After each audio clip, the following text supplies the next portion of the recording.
This video is about making scale model brass I-beams. It is part of our series about making scale model scenery. You can see all the videos in that series in our channel, The World of Rail.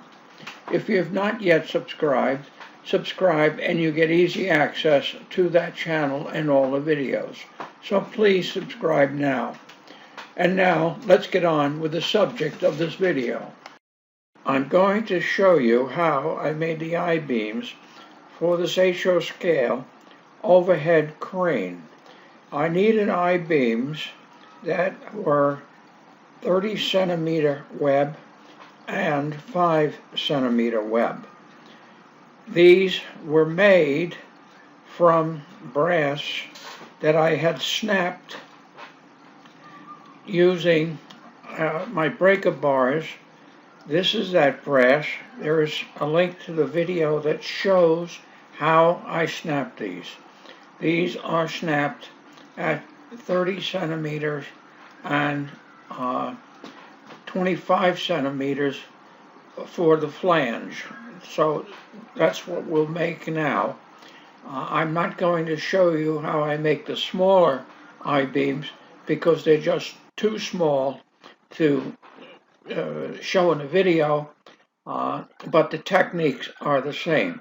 So let's get started making the I-beams themselves. There are a couple ways to do this. You can use soldering tweezers or a pair of forceps, such as I do here, or have a longer web and adjust it with your finger. But the idea is to set the web up perpendicular to the flange and fix it in place and then solder. Now I use a Koki solder, which is a soldering paste.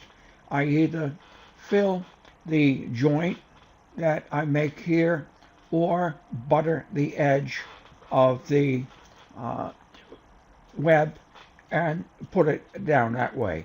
I use the soldering paste rather than traditional solder because it makes a very fast and very fine fill for me.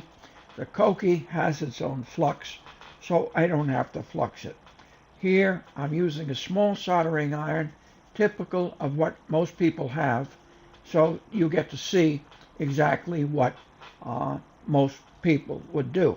I put the Koki into the joint and then I apply heat. Now, if you really want to make a fast weld, you can use a large soldering iron and touch it.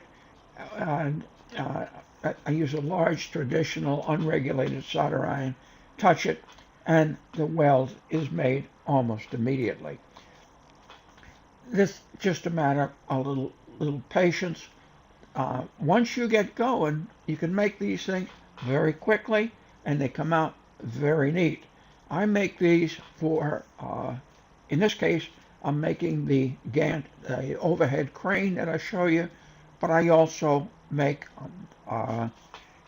these I-beams for loads that I put on flat cars. Now, you'll watch here, I'm an old klutz. I managed to bang things, and I knocked this out of place. I left it up because I want to let you see how easy it is to recover this process. The Koki is going in. Now, I have heat sinks on either end. The brass and hammerhead weights are heat sinks, the forceps are heat sinks. So it takes a little bit to get the joint hot enough to get a smooth flow. There's old cuts knocking it out of the way. Now, I show you this, how easy it is to fix things. It's set. I reset the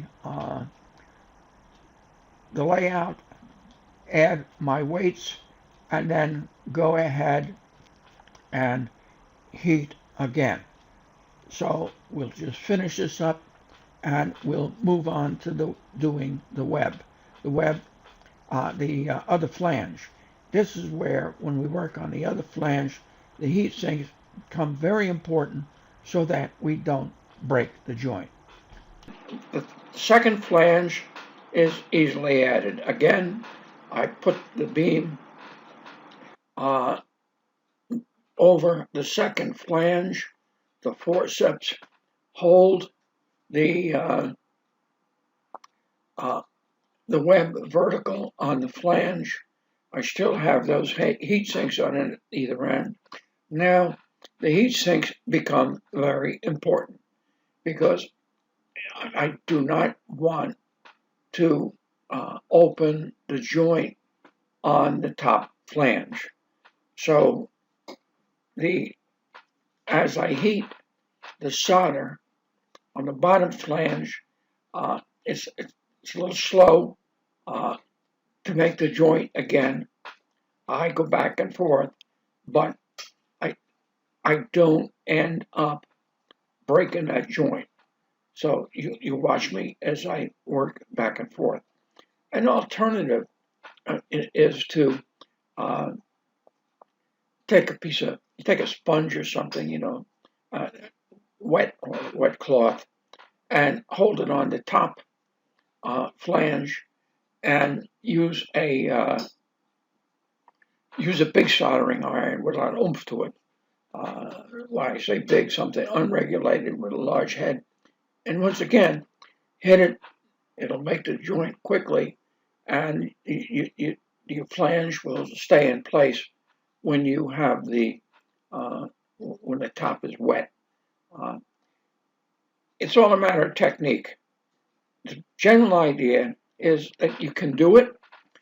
I do this all the way down to 3-centimeter webs.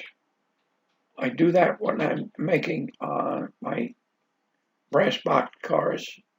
Actually, they're brass chassis with wood sides, and then I make the side supports for the wood with 3-centimeter flanges on those.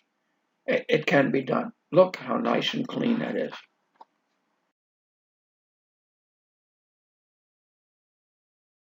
Okay, that's it for now. Now I want to hear from you.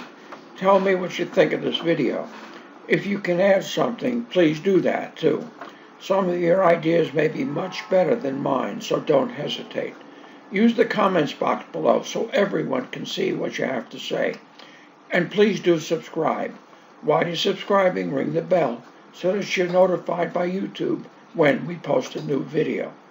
Thank you for watching, and have a good day.